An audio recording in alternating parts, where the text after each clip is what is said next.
Hello and welcome to Cinema Spotlight with your favourite posh nerds, Jake and Reuben. I'm Jake. I'm Reuben. First, we are talking about the box office smash hit, a Minecraft movie, directed by Jared Hess and starring Jack Black and Jason Momoa.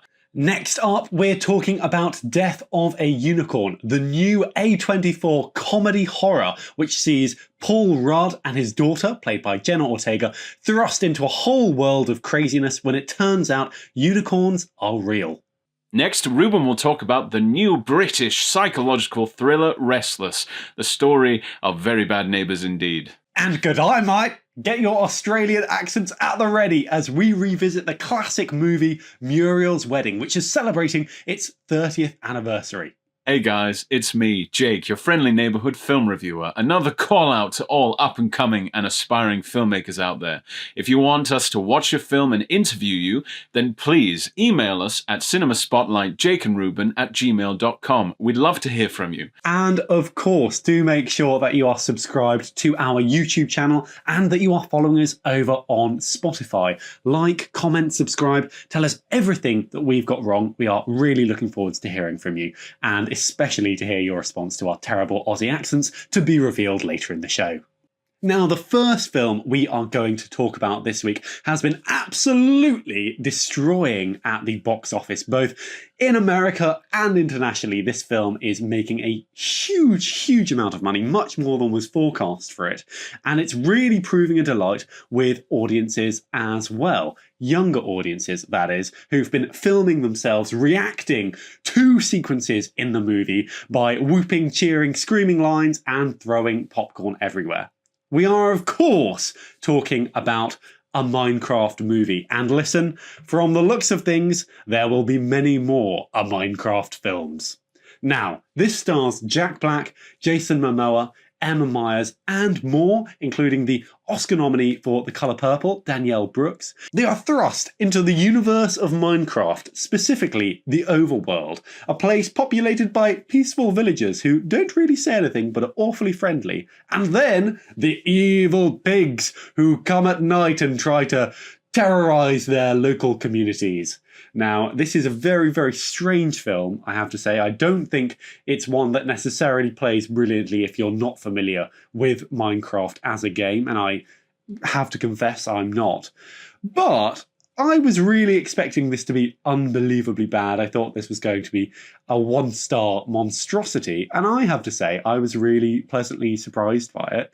It made me chuckle a decent amount of times, and it leans into the brand of humour that I really enjoy, which is clever stupid, where there are recurring jokes that are so dumb they are hilarious. I particularly enjoyed the fact that one of the big MacGuffins in the film is a big glowing orb, but because it's rendered in the universe of Minecraft, it is of course a cube. I mean, that's the level of complex jokes we're working with here, but for me it sort of worked. So, Jake, are you on my side? Did you think that this was not good?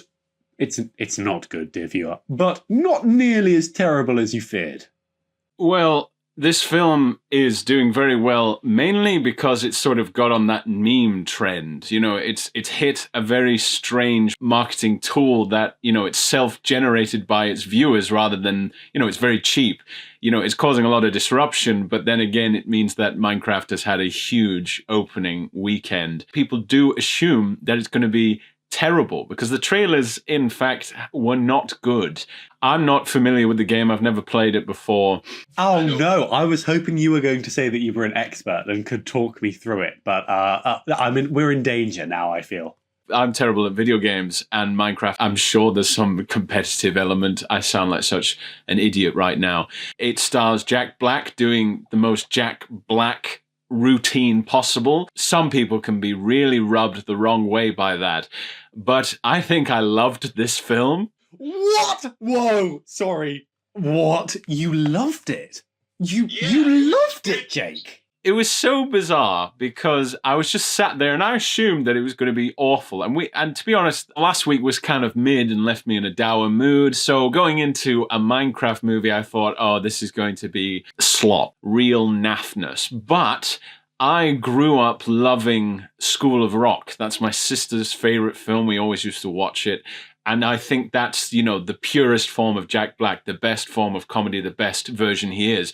And the fact that Jack Black starts this with a really quite hilarious opening montage, I thought, the children yearn for the mines. Skadoosh. That's my Jack Black impression. Do you know what? That was actually a very good impression. And you're so right about the kind of the opening info dump is done in a way that is very entertaining. I also immediately was chuckling in this film, and the sequence where he sort of faces down the same sort of wizened miner that he met as a child is very entertainingly done. So because of that, because Jack Black and Jason Momoa were giving everything to this film, and genuinely everything. They were being as over the top in a way that Gal Gadot in Snow White was, but the opposite, the best side of over the top, just enjoying it. And I thought that they rendered into the CGI world really quite neatly and nicely. I thought because it was so surreal, it kind of allowed for that. Maybe there was one or two shots that I thought, oh, that's not, rendered in quite nicely, but it wasn't the majority. The majority, I actually felt very engaged in the world. And I was shocked by that. I genuinely thought that the humor worked so well throughout. It has some really bland moments, like a lot of the emotional arcs of the characters are very stale. The laboured story arcs, in quotation marks, for a lot of the characters are really quite poor. Oh, I completely agree. They're so bland. Emma Myers doesn't really do anything in this. She's like a surrogate mother character. Danielle Brooks barely shows up, and she's actually quite funny, but doesn't get that much to do. It leans very male-dominated. I think they are trying to go towards maybe what the market of which this film is, which is for young boys. So you do get a lot of Jack Black, you do get a lot of Jason Momoa, and then there's Jennifer Coolidge in for the adults like me and Reuben. And I loved her appearance. She doesn't do much. I also loved her. And do you know what I loved even more, with zero spoilers, was it's not a post-credit scene. It's just as the credits are scrolling, there is a scene that genuinely made me think, oh, that was great, even though the film was a real mess, because it has the most unexpected and delightful vocal cameo. And it's a sequence involving Jennifer Coolidge. And she is really fun. You could completely excise her narrative out of the film, however, and it would make no difference. Because did you not feel that this did just feel like a bunch of ideas were put on paper, and then suddenly they were just filming. They were just filming, and they were absolutely making up the plot as they went along. Yes, kind of. But to me, that felt like an open world video game that you can do what you want because it doesn't really have much of a linear pull. And to be honest, I'd sort of been charmed by the two leads, who are, in fact, Jack Black and Jason Momoa, and their bromance. They're both losers, but they learn to achieve great things by being more collaborative, being engaged with other human beings. They're both quite isolated and live in their own worlds, quite literally for Jack Black's case. And I was fully hooked by him because he guides us through it. Jack Black was the perfect person to pick for this because, he's doing a bit of his rock and roll shtick. But I love his rock and roll shtick. I love it. I'll always watch Jack Black do the most ridiculous, over-the-top, operatic performances of naff songs. That's kryptonite for me. I love that. Yeah, so therefore I was kind of like, well, Emma Myers doesn't have much to do. Well, one of my favorite parts of this film is that an integral inciting incident or piece of the storyline is that the main young boy character commits an act of domestic terrorism, which then leads to them eventually ending up in the Minecraft world, which I thought was just so ridiculous that I had to smile. I thought, yeah, okay, that's not just a minor explosion in a classroom, genuine property damage on an industrial scale.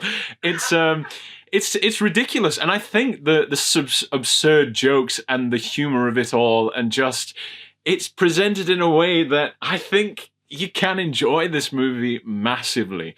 The kids will definitely enjoy it. I completely agree. Children will love this, and we've seen the videos. They are.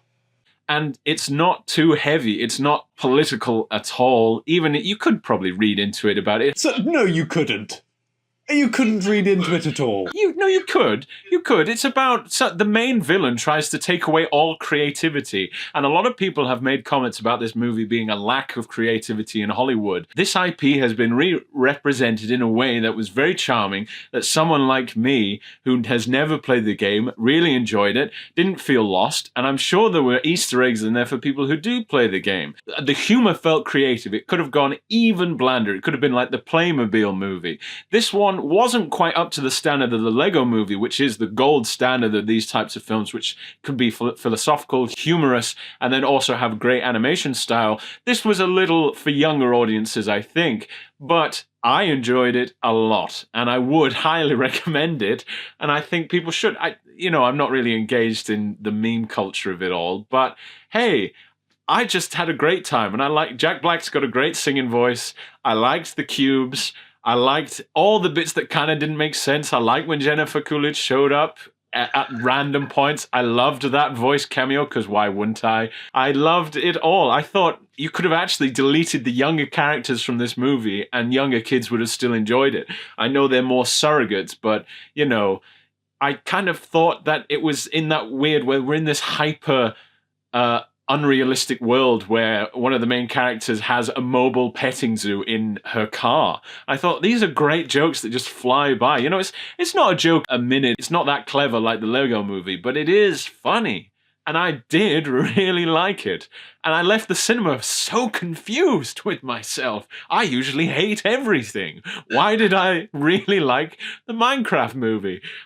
Well, it was rather pleasant. So, Reuben, do you have anything more to say? Yeah, so I'd just like to push back against some of your points, okay? Because I broadly agree with you, but I would never go into the category of thinking it was good for anyone other than a family. I think this is really good if you have children who are interested in Minecraft. I think this is good if you are someone who really likes Minecraft. Like, there are people our age who have grown up playing Minecraft and might well have better access to this.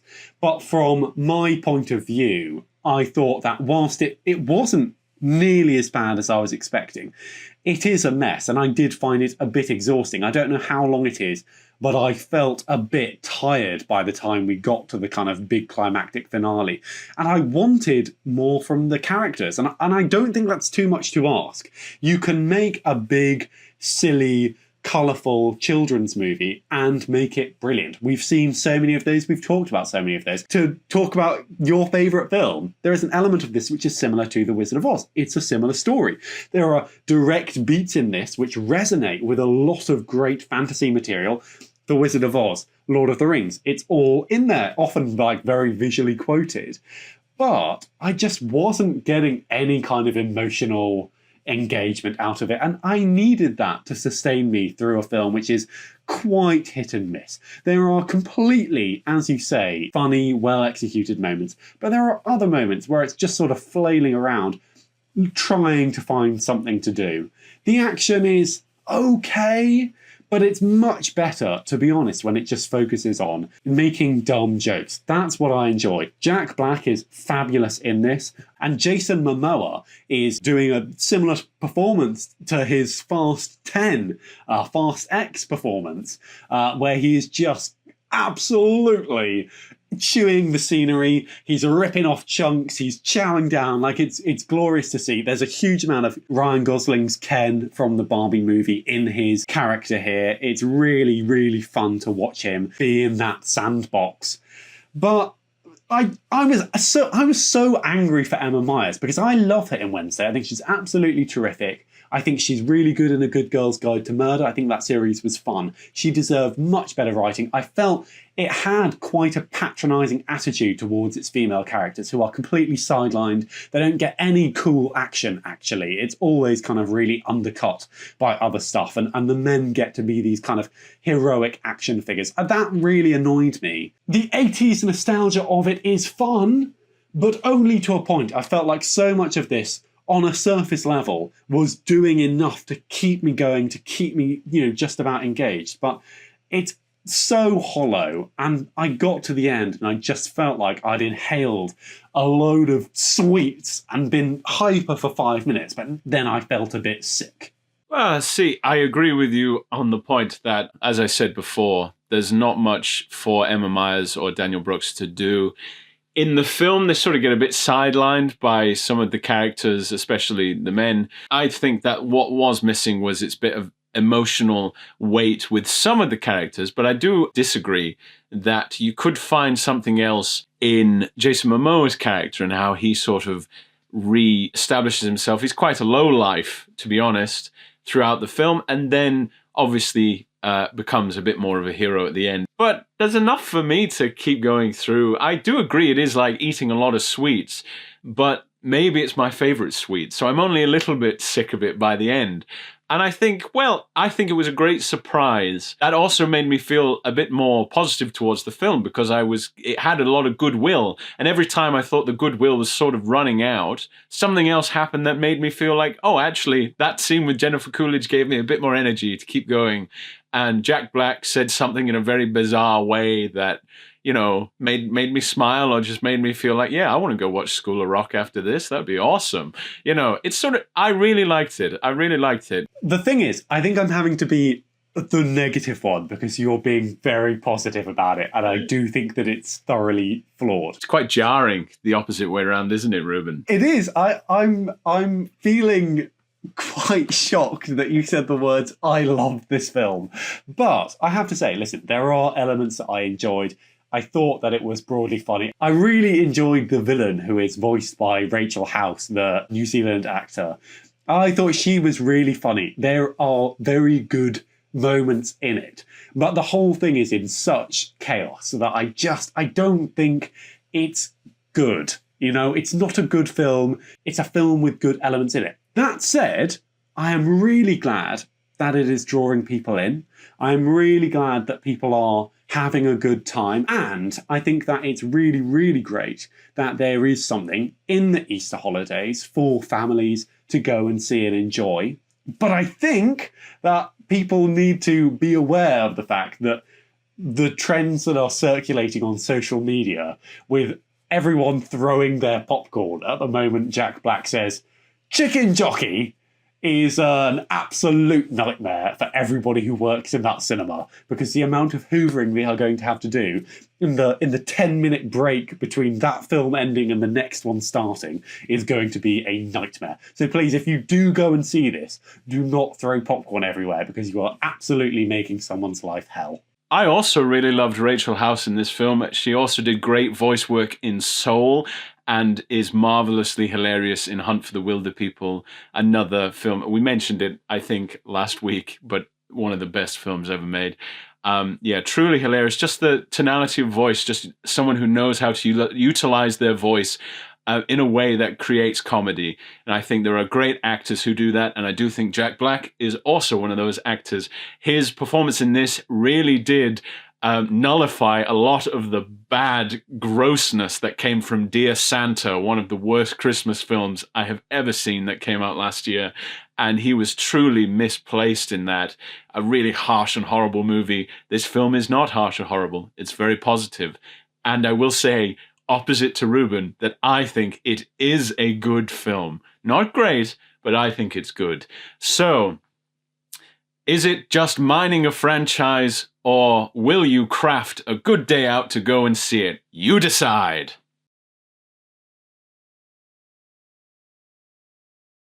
Next, we will be talking about A24's new horror comedy, Death of a Unicorn, the feature film debut of director Alex Schaffman. The film stars Jenna Ortega and Paul Rudd as daughter and father who venture to a super-rich estate in the middle of a private nature reserve where Richies, Will Poulter, Richard E. Grant, and Téa Leoni need to uncover the truth of a mystical unicorn that has been run over by Paul Rudd's car. Now, this film is really interesting because on paper it seems like something I would absolutely love. I'm such a stickler for the A24 formula. I really did like Opus, which we talked about. I thought that was great. I thought this film is in a similar vein. I thought this film had a great cast, of course. Paul Rudd's excellent. Richard E. Grant has been one of the greatest actors, British actors definitely, for a very long time. And I really like Jenna Ortega. This film, however, really disappointed me. I thought it lacked comedy, lacked nuance, and lacked visual flair. And I was so shocked by that. And I want to get to uncover the truth behind my own feelings. So I'm going to bat it off to my esteemed co-host, Reuben, of course, because that's the name of the show. So, Reuben, what did you think of Death of a Unicorn? Well, it's interesting that you say you found it kind of uninspiring. I really, really had a good time with this film, and it hasn't been particularly well received. I was really surprised by the amount that I enjoyed it, but a bit like you with Minecraft, I kind of loved this film. In many ways, it seems made for me. I also love Jenna Ortega. I think she's absolutely great in everything. She's not done anything bad. But I just thought that this was really great fun. It's Jurassic Park if the dinosaurs were unicorns. That sounds incredible. And so it just becomes, I think, a really fun, incredibly, in my opinion, funny, dark romp with these awful rich people who are just completely at every opportunity making horrible choices and saying nasty things. You know, basically sort of camping it up in a lovely house. And what's that noise? Oh, there's a murderous unicorn at the door.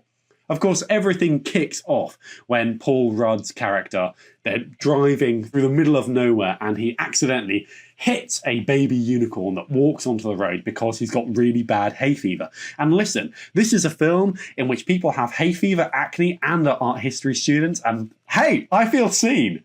This is a great film, in my opinion. I do not understand the reaction it's had. I was so unbelievably entertained, and fundamentally, I think it has substance. Because this is actually a film that is really interested in the line of ethical and moral judgment.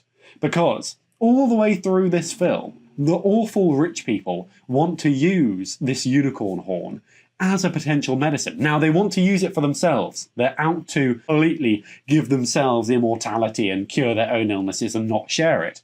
But there is a part of you for a good part of the film thinking, okay, but maybe there is a way that this can be used for good, the magical properties, you know, that they've acquired from this unicorn corpse.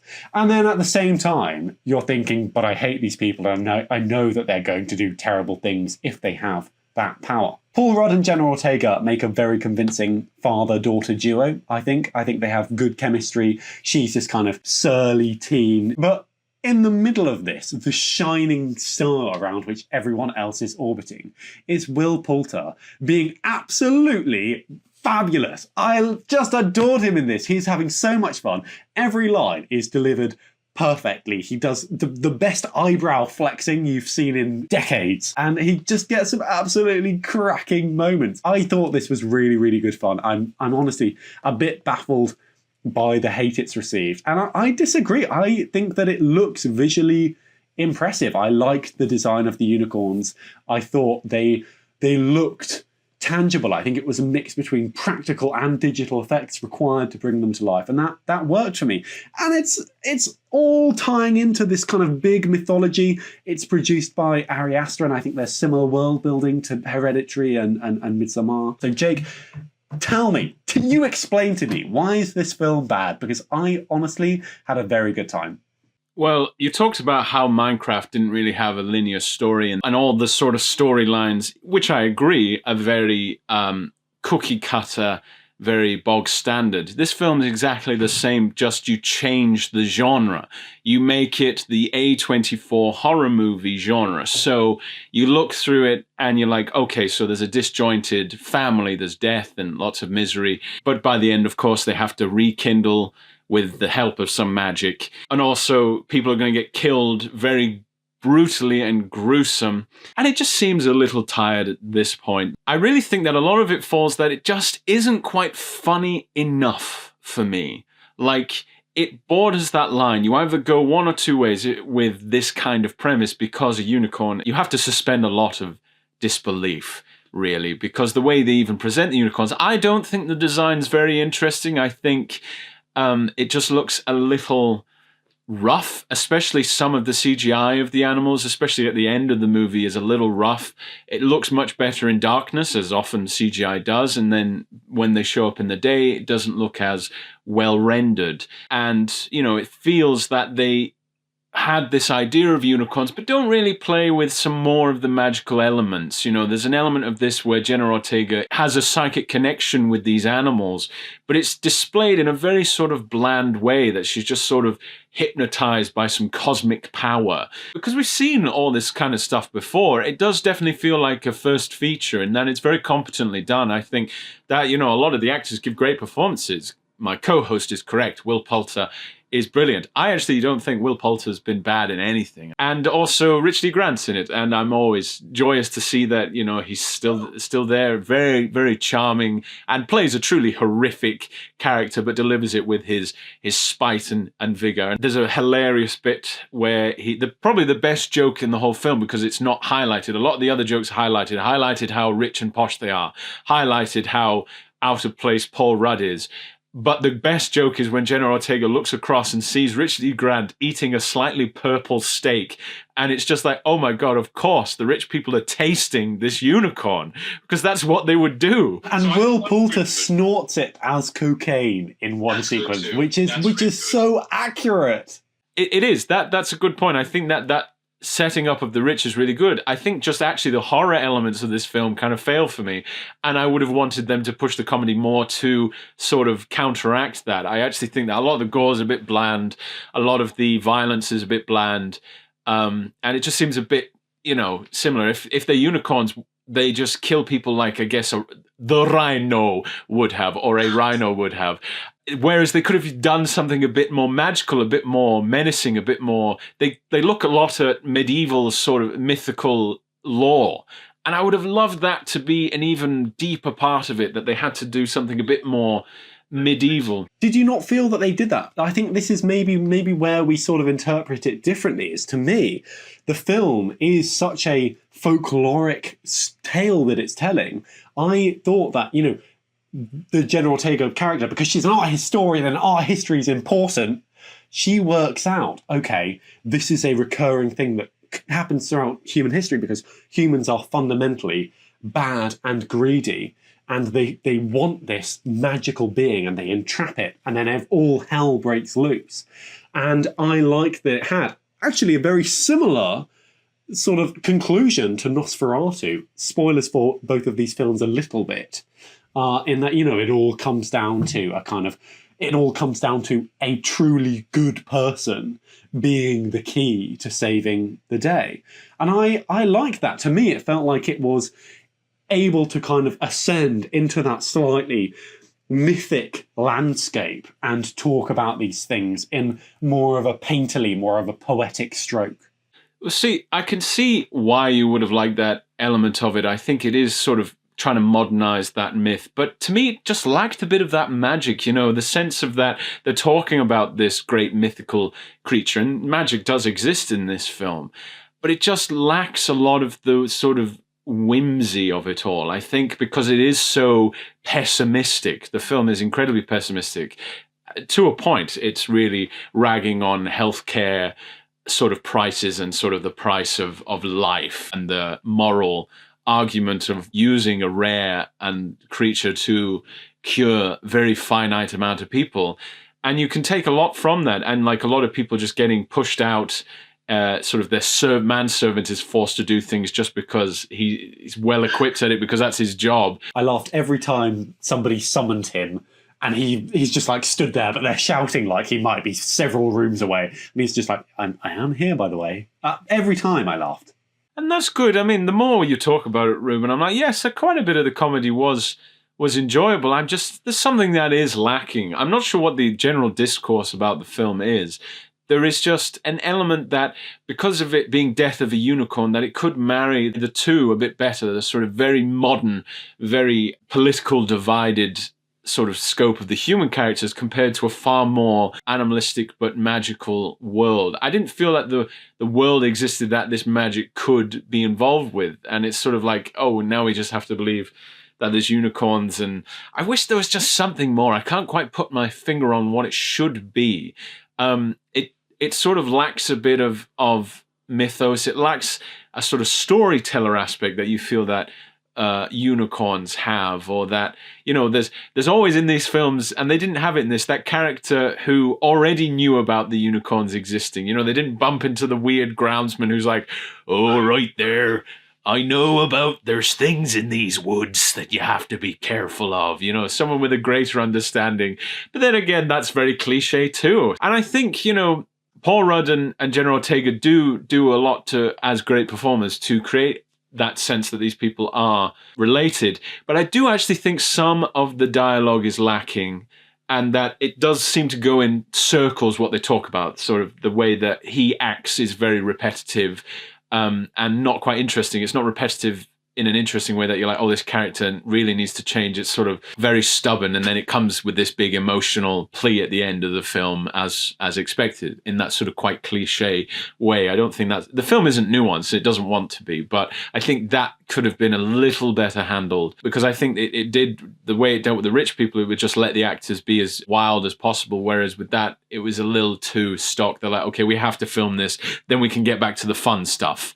And that's kind of what it felt like. And some of the, if I'm being filmmakery, a lot of the sort of camera work was a little standard.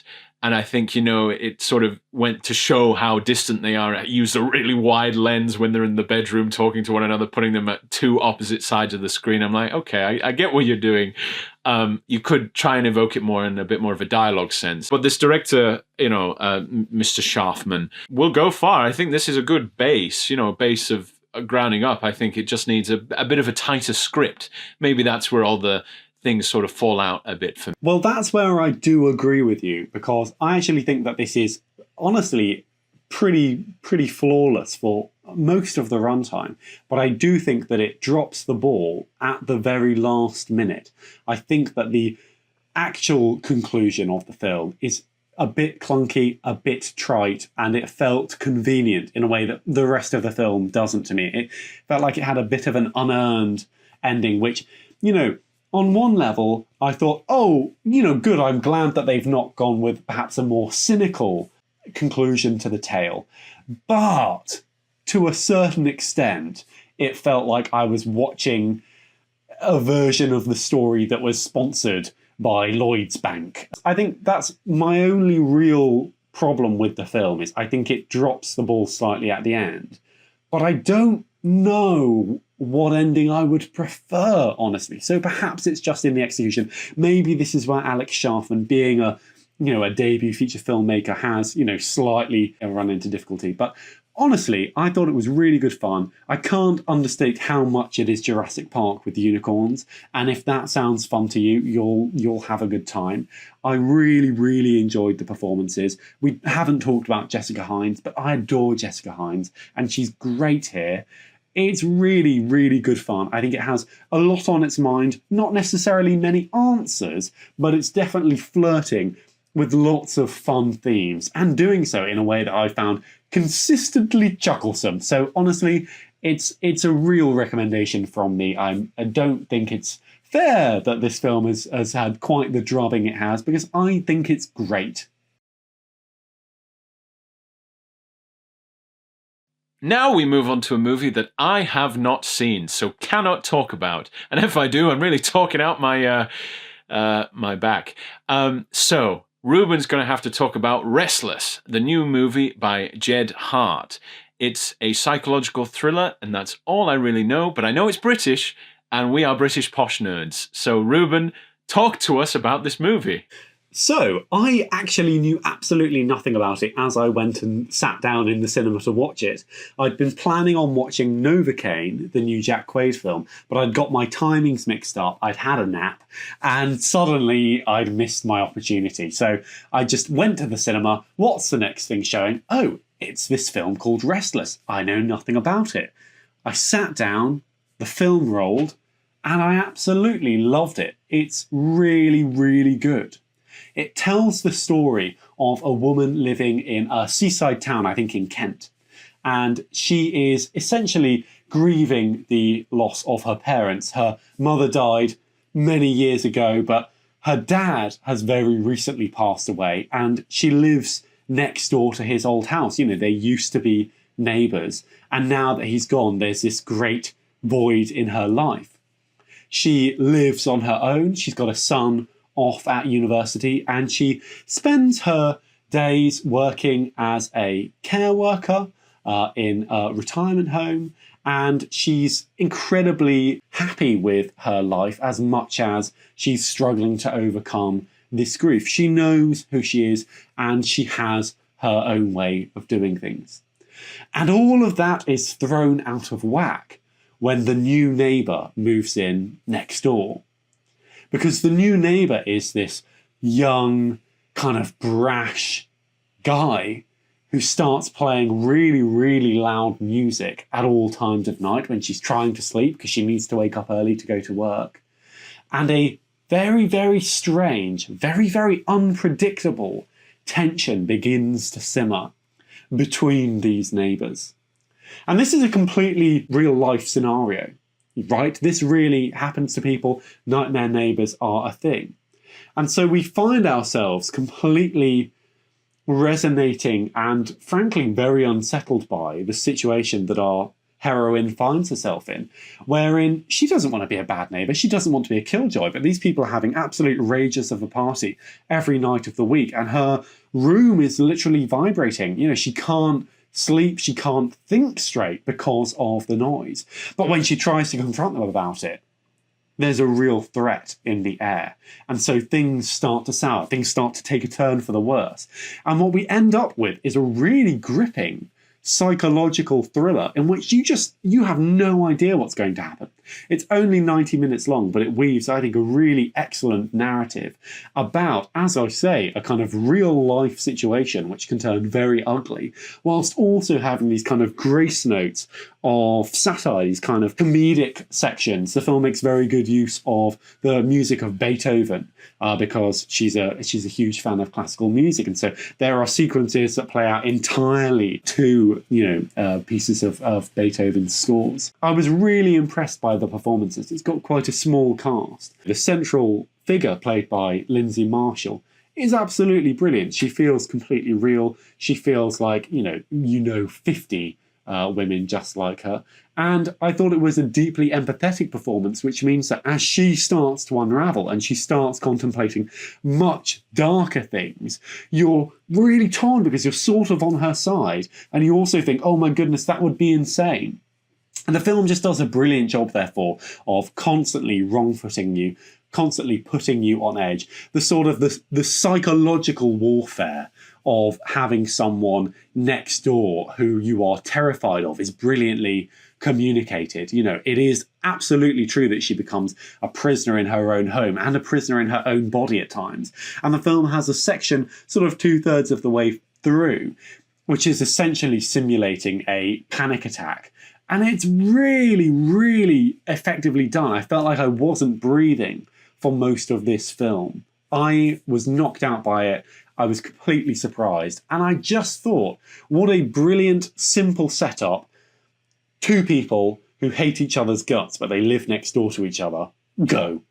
And it is phenomenally well executed. The filmmaking is really, really top notch. And as I say, it manages to balance this tone of being slightly comedic at times, slightly absurdist, and also deeply, deeply serious, upsetting, and gripping.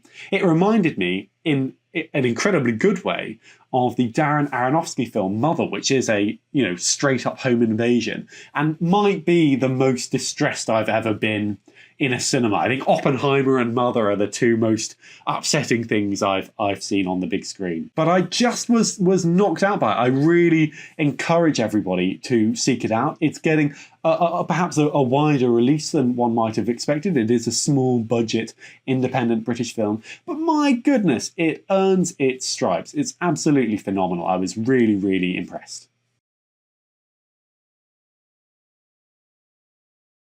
And now the final film that we are talking about this week is the classic movie Muriel's Wedding, starring Toni Collette. It's currently celebrating its 30th anniversary re-release, and do you know what? It's a scandal to say it, but I hadn't seen it before. So, Muriel's Wedding, Jake, tell me, what did you make of this? Did you feel like you'd been missing out on something for the last 30 years? Even though I'm only 26 as of time of recording, yes, I feel I did. I thought this film was brilliant. And it had a sort of low-budget 90s charm to it that similar films had. It felt very Four Weddings and a Funeral. It felt very, and maybe this is just geographical, but it felt quite Priscilla, Queen of the Desert in its level of comedy and its level of heart as well, because as both films deal with very serious real world events and emotional effects, dealing with grief, dealing with identity, and yet both have great humor. And Muriel's Wedding is the story of Muriel, a very runt-of-the-litter sort of character in her family. She steals money to leave home and go on a holiday, but then decides to leave home permanently, but then is brought back through varying degrees of turmoil. She's a person who is very eager to lie, but also has a good heart. She just wants to be something else that isn't the waste of space that her very hapless father has directed towards her.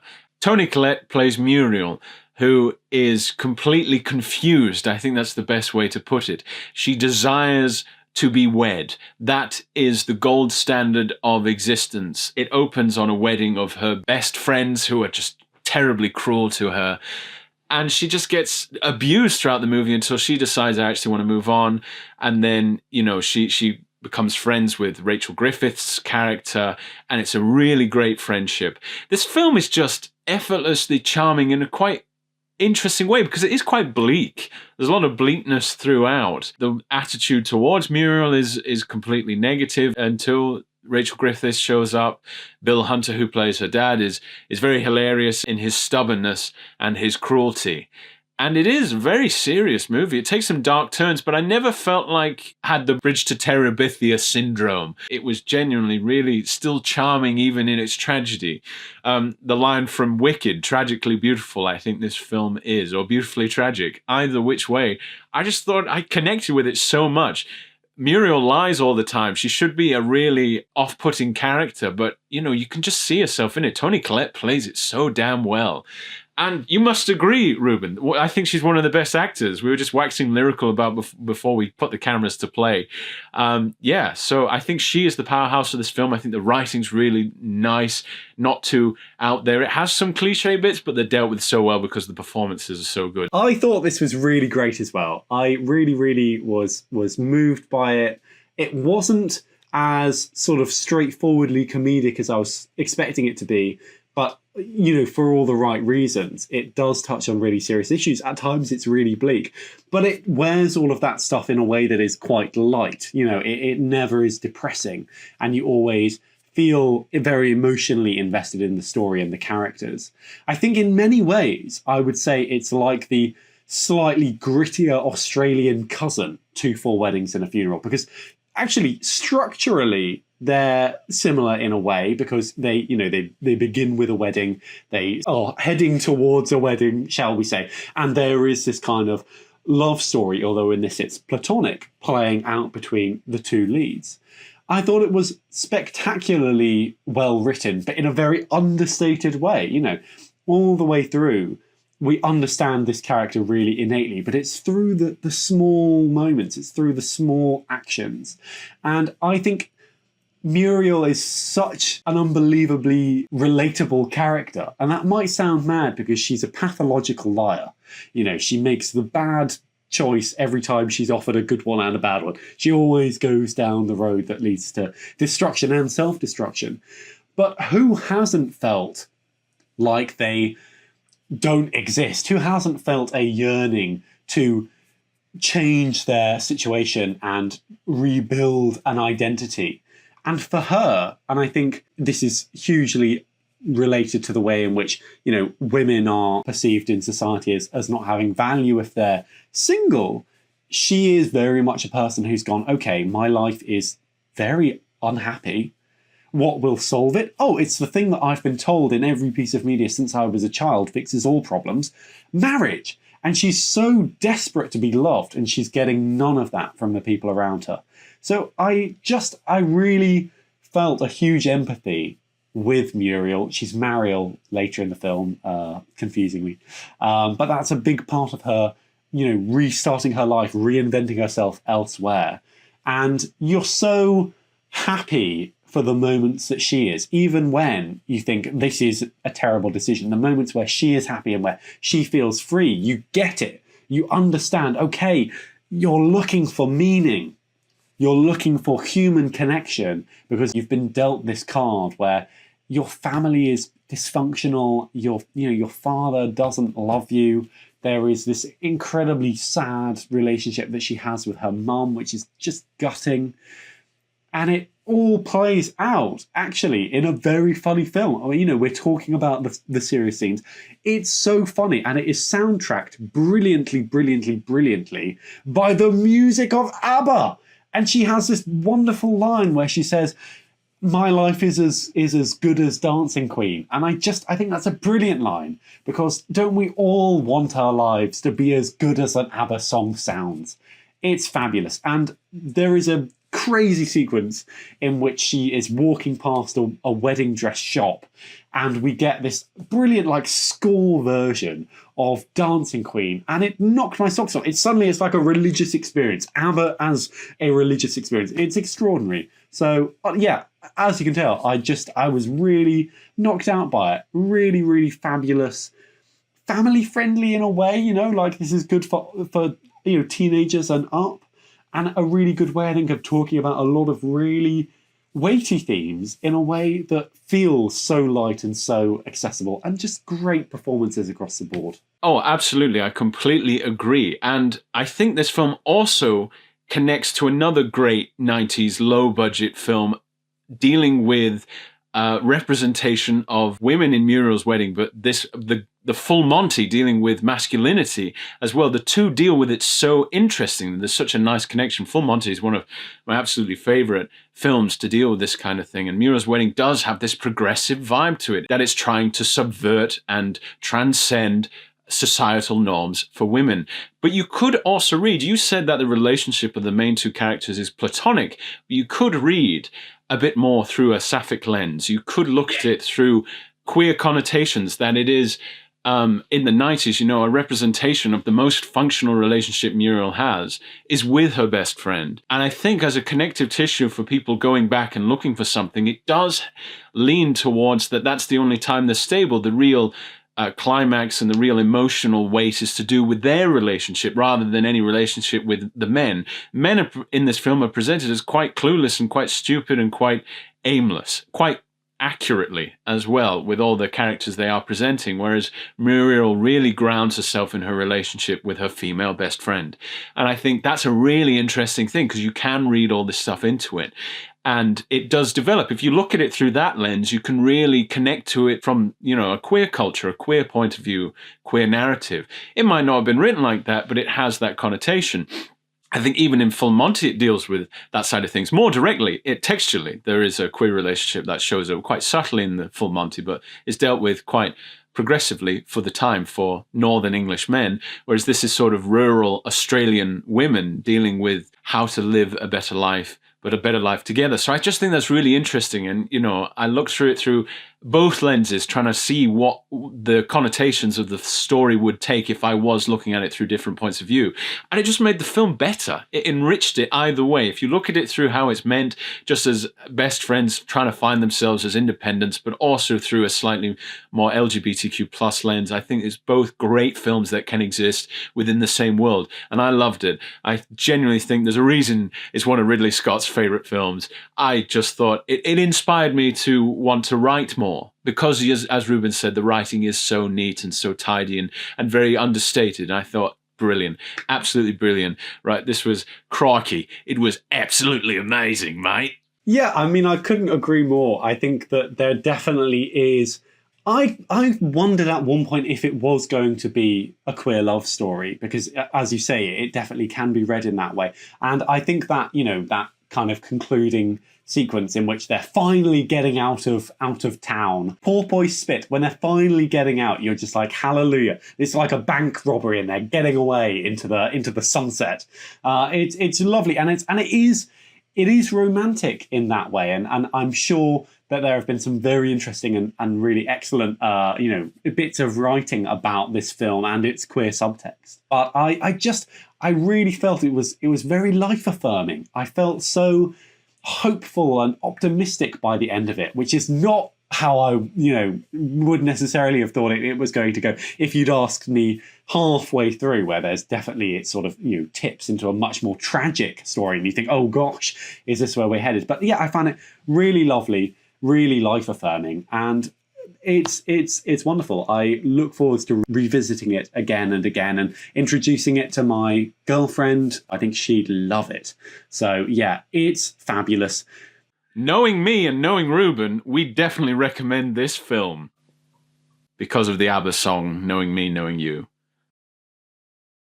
Well, that brings us to the end of another episode of Cinema Spotlight, which means that all we have left to do is discuss our film of the week. So, Jake, tell me, what was your number one movie this week? Well, everyone should watch Muriel's Wedding. That's on Amazon Prime if you've got it, or buy a DVD or a VHS. I don't know what you watch. Stream it directly into your brain if you're that way inclined. That was great. But of new movies, it has to be the Minecraft movie. I thought it was a lot of fun. Take your kids, switch off a bit. It's one of those not use your brain movies that actually I would applaud seeing. It doesn't drain any brain cells. It just doesn't give any back. So I recommend that. Go watch that. And what about you, my esteemed friend? Well, it's tricky because I actually really, really liked both Death of a Unicorn and Restless. But I think, it's got to be Restless because I just thought it was such a good and perfectly executed idea. So Restless is my film of the week this week. Lovely. I thought that might be the case. So, thank you again for joining us for Cinema Spotlight. It's been absolutely wonderful having you. And absolutely lovely chatting to you, Jake. Yes, we've certainly covered some very interesting films with some very differing opinions. What are we talking about next week? So next week, we'll be looking at The Amateur, Drop, The King of Kings, and the 30th anniversary of Babe. A film which famously traumatised me in my childhood. Thank you again, Reuben, and thank you for watching. See you soon. Yes, indeed, Jake. A delight as ever. We'll see you on the next one.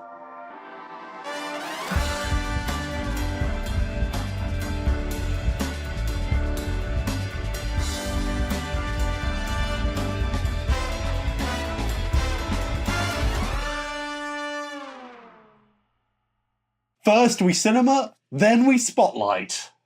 That was a Minecraft reference. Skidoosh!